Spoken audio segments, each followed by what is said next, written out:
इस वीडियो में हम एक सिंपल हार्मोनिक ऑसिलेशन के बारे में पढ़ने वाले हैं कैलकुलस के नजरिए से। तो आओ एक बार क्विकली रिकैप कर लेते हैं कि स्प्रिंग ब्लॉक का मोशन कैसा होता है।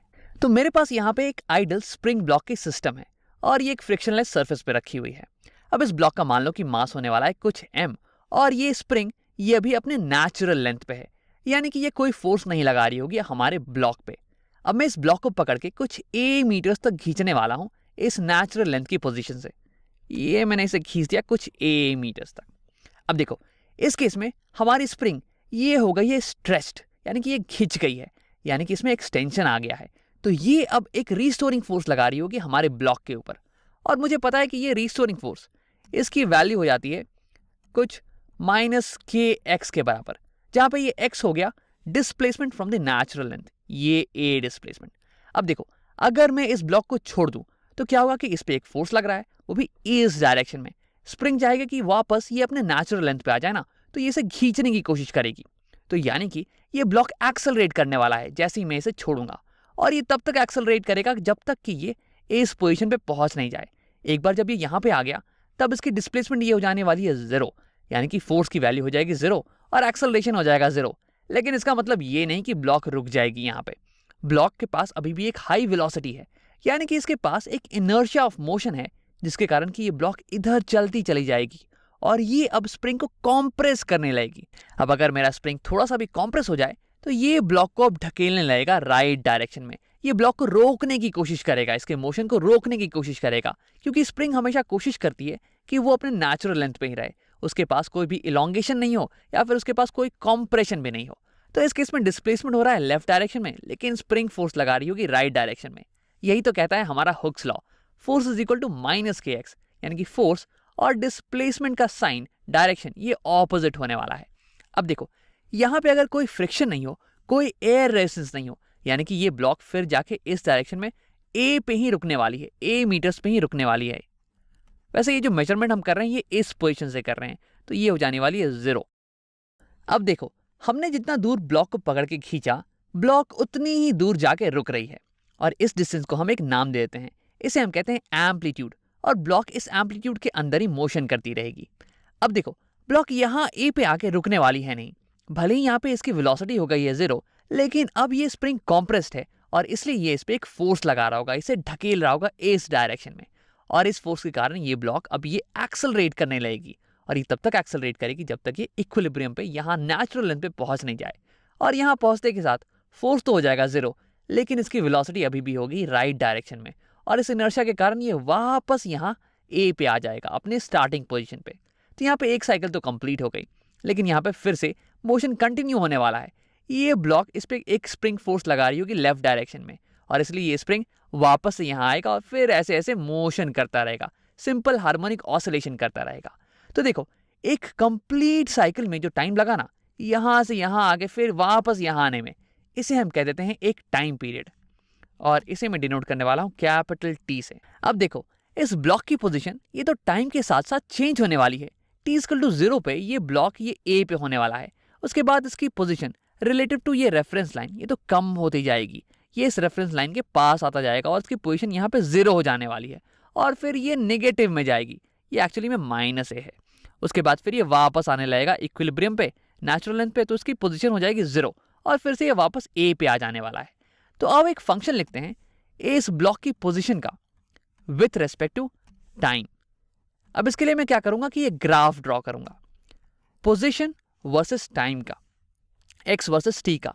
और यहाँ पे t क्योंकि इंडिपेंडेंट वेरिएबल है इसलिए मैं टाइम को x एक्सिस पे दिखाने वाला हूँ और y एक्सिस पे हम दिखाएंगे x को। अब ये देखने में तो थोड़ा अजीब लग रहा होगा, क्योंकि देखो यहाँ पे मोशन हो रहा है हॉरिजॉन्टल डायरेक्शन में और हम उस मोशन को प्लॉट कर रहे हैं, उसकी पोजीशन को प्लॉट कर रहे हैं y डायरेक्शन में, वर्टिकल डायरेक्शन में। लेकिन आओ करते हैं। तो t=0 पे बॉडी हमारी यहाँ पे थी, यानी कि इसकी पोजीशन थी x=a पे। तो t=0 हो गया यहाँ पे और बॉडी की पोजीशन हो जाएगी x=a, तो x होगा +a, कहीं यहाँ पे मान लेते हैं। यहाँ पे मैं एक लाइन ड्रॉ कर देता हूँ, यह हमें आगे हेल्प करने वाला है। तो एट t=0 बॉडी हो गई यहाँ पे, ये हो गया 0।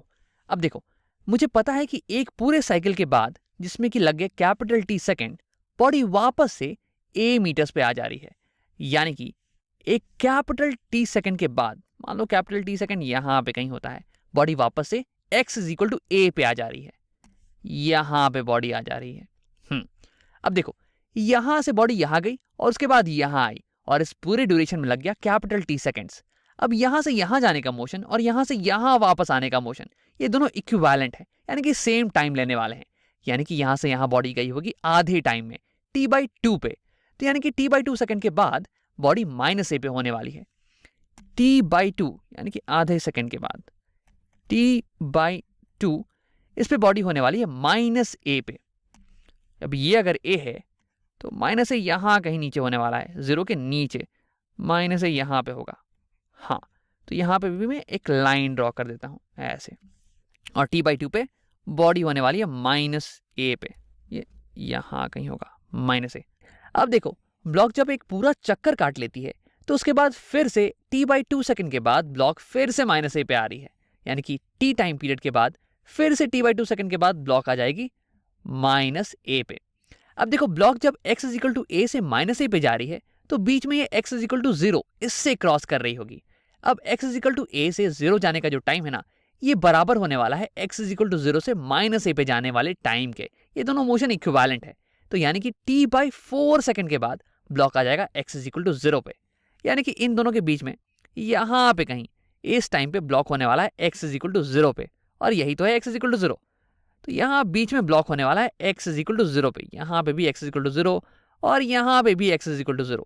अब मेरे पास इस मोशन के बहुत सारे पॉइंट्स आ चुके हैं, इस ग्राफ के बहुत सारे पॉइंट्स आ चुके हैं, तो क्या मैं इन सारे पॉइंट्स को कनेक्ट करके एक ग्राफ बना सकता हूँ? तो अगर मैं इसे स्ट्रेट लाइन से कनेक्ट करूँ तो कुछ ऐसी ग्राफ आने वाली है। अब देखो अगर पोजिशन वर्सेस टाइम की ग्राफ ये स्ट्रेट लाइन आए तो इसका मतलब ये हो गया कि rate of change of x with respect to time ये हो जाने वाला है कांस्टेंट, और rate of change of x with t ये तो कुछ नहीं बल्कि वेलोसिटी होती है, यानी कि इस मोशन की वेलोसिटी ये कांस्टेंट रहने वाली है। अब अगर वेलोसिटी कांस्टेंट है तो यानी कि एक्सेलरेशन ये तो 0 होगा। एक्सेलरेशन होता है rate of change of velocity, और वेलोसिटी ही कांस्टेंट है तो रेट ऑफ चेंज कहां से हो गया? वेलोसिटी का। अब देखो हमें पता है कि ये ब्लॉक ये तो एक्सेलरेट करने वाला है, ये स्प्रिंग अभी स्ट्रेस्ड है और ये इस पे एक फोर्स लगा रही होगी, ये इसे एक्सेलरेट कर रही होगी, और जब तक ये इक्विलिब्रियम ये यहाँ नेचुरल लेंथ पर नहीं आता है ये एक्सेलरेट ही करता रहेगा। अब यहाँ पे जाके एक्सेलरेशन 0 होगी, लेकिन उसके बाद ब्लॉक डीसेलरेट करने लगेगी, यानी कि इसकी मोशन में तो एक्सेलरेशन है, डीसेलरेशन है, बहुत कुछ है यार। तो यानी कि ये ग्राफ ये स्ट्रेट लाइन तो नहीं होना चाहिए। तो हमारी ग्राफ कुछ ऐसी दिखने वाली है। स्टार्टिंग में ब्लॉक की वेलोसिटी ये बहुत ही कम हो गई, तो rate of change of position ये बहुत ही कम होने वाला है, लेकिन उसके बाद जब block x is equal to 0 पे पहुंच जाएगी तो उस समय इसकी वेलोसिटी सबसे मैक्सिमम होने वाली है, तो इसका स्लोप ये बहुत ही हाई होगा, और उसके बाद फिर ब्लॉक पहुंच जाएगी x is equal to -a पे, और यहाँ पे स्लोप ये हो जाने वाला है 0, क्योंकि x is equal to -a पे ब्लॉक आ गई है रेस्ट पे और इसकी वेलोसिटी हो जानी चाहिए 0, इसलिए स्लोप यहाँ पे हो जाएगा 0। फिर थोड़ी देर बाद ये ब्लॉक पहुंचने वाली है वापस से x इज इक्वल टू 0 पे, और यहाँ पे इसकी वेलोसिटी वापस से होने वाली है मैक्सिमम, ये एक्सेलरेट करते हुए यहाँ तक पहुंची है। फिर ये एक्सेलरेट करते हुए ये डिसलरेट करते हुए ये पहुंच जाएगी x is equal to a पे, जहाँ पे इसकी वेलोसिटी हो जाने वाली है 0, यानी कि स्लोप xt का ग्राफ का स्लोप ये हो जाने वाला है 0, और फिर ऐसे करते करते हमारे पास ये ऐसी ग्राफ आ जाने वाली है। तो ये हो जाएगी हमारी xt की ग्राफ।